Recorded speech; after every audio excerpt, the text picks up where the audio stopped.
I'm gonna show y'all how we're gonna put a return in each room. I'm coming up in this closet right here with my return.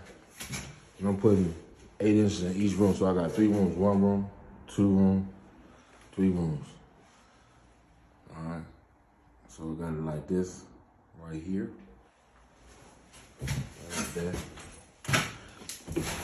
All that's gonna be bulkhead there. You see it right there on that side. I'm just gonna cut out.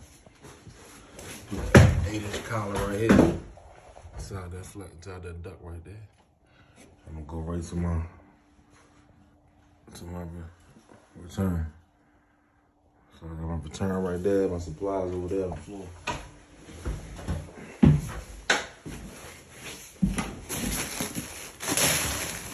That's my supply right there.